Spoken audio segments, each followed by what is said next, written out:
For me, the most shocking piece of new information that we got from the probable cause affidavit was that DM, one of the roommates, had actually seen the killer in the home on the night of the murder.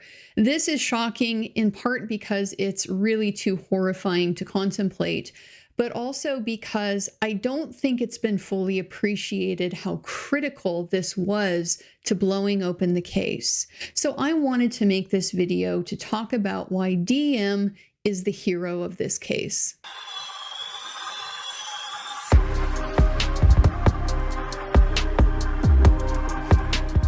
We're going to start by taking a look at what DM told police when they interviewed her the morning of the murders.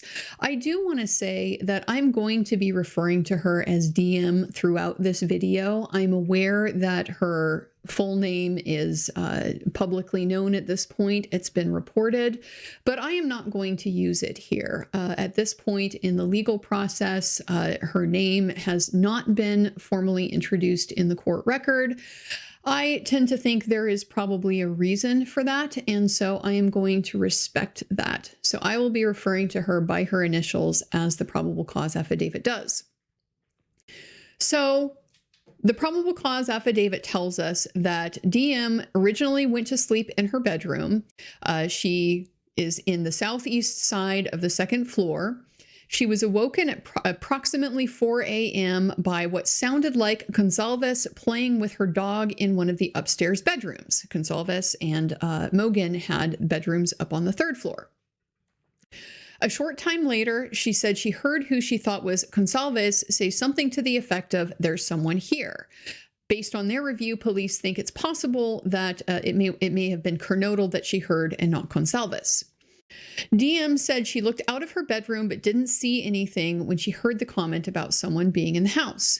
A second time, she opened the door because she heard what she thought was crying coming from Kernodle's room. And she then heard a male voice say something to the effect of, "It's okay, I'm going to help you." She then opened her door for the third time after she heard this crying, and she saw a figure in black clothing and a mask that covered the person's mouth and nose walking towards her. She described the figure as 5'10" or taller, male, not very muscular, but athletically built with bushy eyebrows. The male walked past her as she stood in a frozen shock phase. The male walked towards the back sliding glass door. DM locked herself in her room after seeing the male. DM did not state that she recognized the male. This leads investigators to believe that the murderer left the scene. So, pretty harrowing thing for a young girl. I believe she was a freshman at University of Idaho at this time to have to go through. And just given the circumstances of how all of this unfolded, we have a lot of reason to think that this was an extremely shocking, very traumatic event for her. I know that there has been a lot of tendency on social media to speculate about why she didn't immediately call the police, why it, was not until 11 a.m. the following morning that the 911 call was made. To me, this is not particularly surprising for a number of reasons.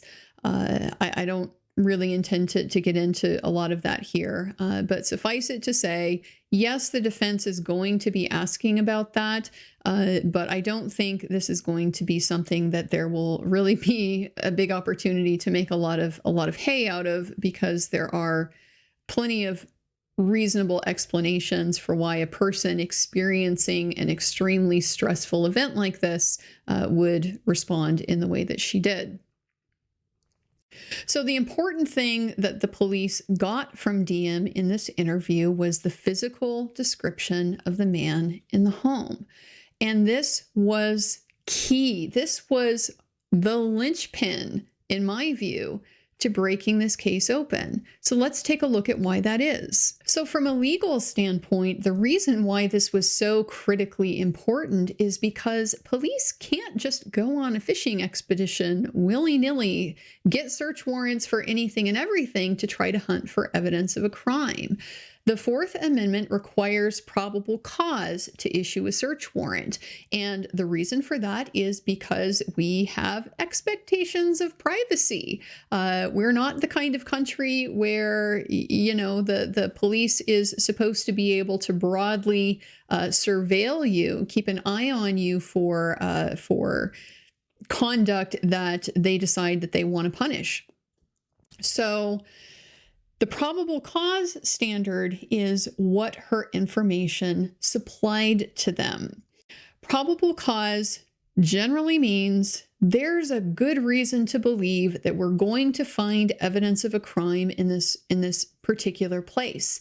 And that suspicion has to be particularized. It has to be individualized. It can't just be a general suspicion. Everybody with a 2011 to 2016 Hyundai Elantra in, the Pacific Northwest within driving distance of University of Idaho, something like that. It's far too broad, and that would be way too wide of a net to cast here, given that everybody else who didn't commit this crime, they have privacy interests in the information, particularly that's in their cell phones. There's just, a lot of data that you can find out about a person by looking at their phone or plugging it into an extraction device. So it has to be individualized, and that's the key piece here of what that description gave them. They gave a reason to sort out this particular suspect from all of the other vehicles that they were potentially looking at, and combined with the other circumstances that they were able to show, the path of travel, the fact that they had located the vehicle that came and went from WSU in the general time frames of the murders, the night of the murders. Those things gave them that particularized suspicion that they needed to be able to say, look, taking all of these circumstances into account, there's a pretty good chance that this is who we're looking for. It's not a guarantee. It's not even a probability, but it's just a pretty good suspicion that if you go looking, you're going to find something. So that's what got them the warrant to be able to get the cell site location information. That's what enabled them to then pin that phone to that car and to be able to identify the other movements around the time frame of the murders, and of course in the days leading up and potentially after as well. So without DM's identification, there is no reasonable suspicion here. There is nobody in particular to target. And without that, there's no search warrant. Without the search warrant for the CSLI, there's no case. We don't know who we're targeting. Now, it's possible that police are gonna come across a suspect at some point, but it's also very possible that he might kill again before they have the evidence that they need to be able to put all of the pieces together. And so I don't think it's too much to say that while Mr. Kohberger is 100% entitled to his presumption of innocence, and while we have just a very small part of the picture at this point in time, there is a lot of this case still to come. If he is the person who did it, her identification may have saved a lot of lives. They may have saved people from having to go through the type of horror that I have to anticipate that she is probably going through at this point in time. So I thought it was really important to say this, because I think it's a virtual certainty that, having experienced this, she is dealing with a lot of trauma. She is very likely dealing with survivor's guilt. She is very likely dealing with self-doubt, questioning just what could she have done differently types of questions. She's going to be reliving this night, unfortunately, probably for the rest of her life. And so I think it's really important to be able to, whenever we can, and even in the darkest circumstances like this, to be able to look at the silver lining in all of this horror. And the silver lining is that everything that she has had to go through, everything that she is going to suffer, that may have saved people. And it certainly is the reason why we have a criminal charge, a criminal process that's been initiated in the court that can now play itself out. So for that reason, DM is a hero in my eyes, and I really hope that you will join me in seeing her and treating her in that fashion. As a defense attorney, I of course have a perspective on this case that is anticipating the types of challenges that might be raised, the types of holes that the defense might try to focus on and exploit.